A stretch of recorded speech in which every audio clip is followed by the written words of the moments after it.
خانقاہ ربانیہ نقشبندیہ روحانی معالج پیر مفتی احسن محمود نقشبندی صاحب صلی اللہ علیہ وسلم کی بعثت کا دوسرا مقصد وَيُعَلِّمُهُمُ الْكِتَابَ۔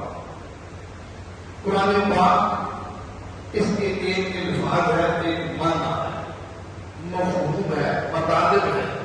قرآن ہم سے کیا کہہ رہا ہے؟ اس کو سمجھنا، قرآن پاک کے مفہوم کو سمجھنا،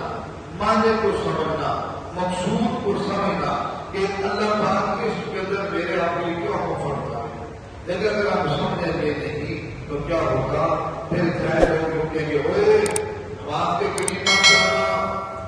وہ کیا کہہ رہے ہو؟ وہ قرآن کہتا ہے کہ نماز کے قریب مت جاؤ، وہ قرآن میں ہے یہ بات؟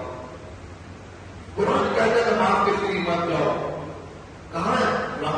تقربوا الصلاۃ، تو یہ قرآن کہتا ہے نماز کے قریب مت جاؤ۔ پھر ایسے لوگ، اس لیے جو آدمی قرآن کی تفسیر، یہ یاد رکھیے قرآن کی بہت ساری تفسیر ہے، کوئی آدمی قرآن کی تفسیر بغیر استاد کے پڑھے گا، قرآن کے مفہوم کو بغیر استاد کے سمجھ جو کر دے گا، وہ اس دھرتی میں سب سے بڑا گمراہ ہوگا اور گمراہ کرنے والا ہوگا۔ اور اس کی مثال زندہ میرے آپ کے سامنے مرزا جہلوی کے نام سے ہے۔ مرزا جہلوی یاد رکھنا، وہ کہتے ہیں میرا کوئی استاد نہیں ہے، تیرا شیطان ہے نا استاد، تو بھول گیا جو شیطان کا پیروکار ہے، شیطان تیرا استاد ہے۔ کہتے ہیں میرا کوئی استاد نہیں ہے، میں نے بغیر استاد کے پڑھا۔ اس لیے اس وقت کا وہ بہت بڑا فتنہ اور گمراہ انسان اور پتہ نہیں کتنی نسل کو گمراہ، ایسی ہی گستاخیاں اور ایسے گستاخانہ الفاظ ہو گئے،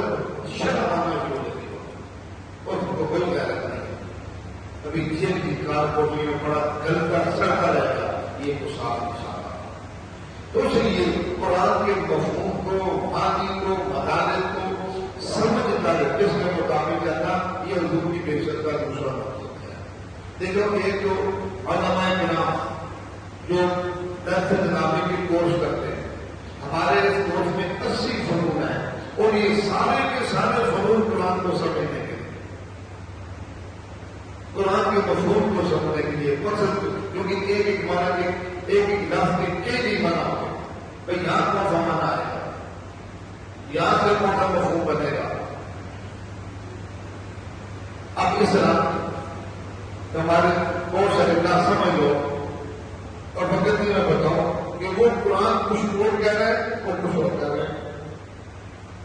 قرآن کچھ اور کہہ رہا ہے، وہ کچھ اور کہہ رہے ہیں، اس کو کچھ اور مفہوم میں کرنا پڑا۔ تو بڑا لوگ کبھی بات ہوتے تھی، کتنا ضروری ہے کہ میرے آپ کے لیے،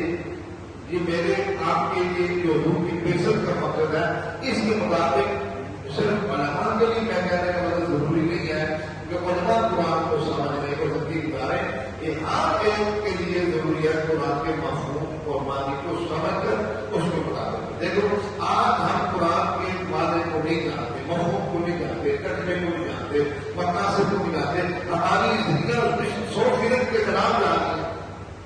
جب ہم جانتے ہو تو ہم ایسے کیوں کرتے ہیں؟ جب قرآن میں اللہ نے صاف ستھرا اور نماز کا ذکر کیا، 95% ہم کیوں بے نماز کی؟ اس لیے وہ سمجھتے ہیں قرآن نماز کے اندر سود کو حرمت کو بیان کیا، پھر سود کے اندر کے ہوئے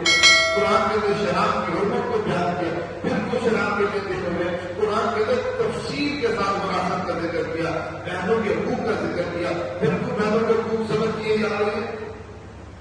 پھر بہنوں کے حقوق کیوں طرف کی جا رہے ہیں، کیوں وراثت کے اندر کٹیاں ماری جا رہی ہیں؟ اس لیے ہم نے قرآن کو سمجھا نہیں ہے، قرآن ہم سے کیا جا رہا ہے، اور یہی حضور کی بعثت کا مقصد ہے جو آج کے دن مجھے آپ کو سمجھنا چاہیے اور اس کو مطابق اس کو لے کر کرنا چاہیے کہ آج ہم جانتے ہیں کہ کسی دھاروں میں کام کر رہے ہیں، لیکن حضور کی بعثت کے مقاصد میں جو کچھ ہم آج بھارت کی لوگوں کے اندر کر رہے ہیں، یہ ایک ہی چیز کہ بھائی میں سے گئے ہوں، تم نے کٹیاں نکالنی ہے، تم نے جھنڈے نکالے ہیں، تم نے جلوس نکالے، میں اس لیے دنیا کے اندر رہا لیکن خوشیاں بنانی ہے، میری باتیں بھی نہیں ماننی، کرنا کوئی بھی تمہارا دل کرے لیکن خوشی کا نہیں بنانا۔ آج کس طرح بھی حکومت چلا رہی ہے، کرنا کیا تھا کیا کیا ہے، تو اس لیے ناظمین گرامی قدر، یہ وفاق المدارس ہے نا، دراسات دینیہ کے ایک عنوان سے مردوں کے لیے، بالغ مردوں کے لیے جو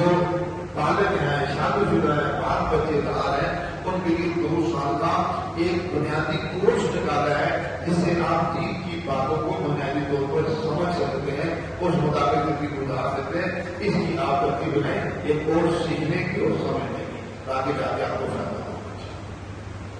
ہمارے ہاں جادو، جنات، بندش اور نظر بد کا شافی علاج قرآن و سنت کی روشنی میں کیا جاتا ہے۔